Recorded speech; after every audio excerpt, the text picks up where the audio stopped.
कंचन राज मुजफ्फरपुर। भागिया सवार जाई हो।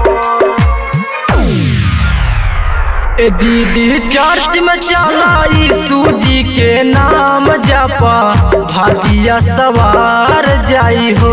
ए दीदी चर्च में चला यीशु जी के नाम जपा भागिया सवार जाई हो।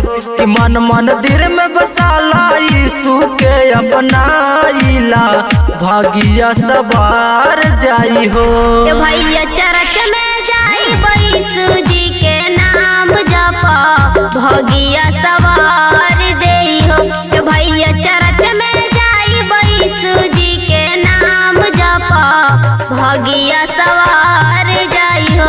मन मंदिर में अपना यीशु के बसाई लिहा भागिया सवार जाई हो।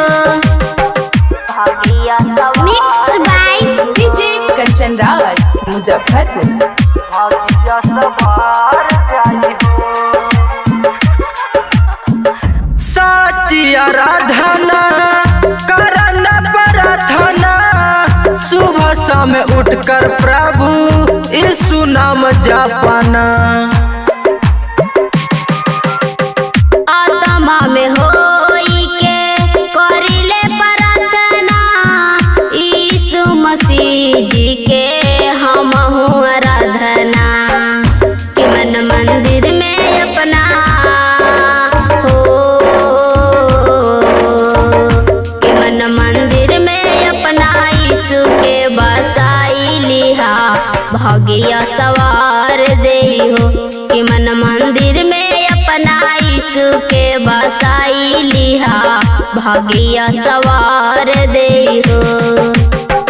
भागिया mix by DJ Kanchan Raj Muzaffarpur. भागिया सवार जाई हो। बाइबिल बचनिया बिना जीना बेकार है। यीशु मसीह जी तो जीवन का आधार है। यीशु मसीह बिना जीना बेकार है। वही तो मेरा जीवन का आधार है। कि मन मंदिर में अपना हो कि मन मंदिर में अपना यीशु के बसाई लिहा भागिया सवार देई हो। कि मन मंदिर में अपना यीशु के बसाई लिहा भागिया सवार देई हो। कि मन मंदिर में बसाला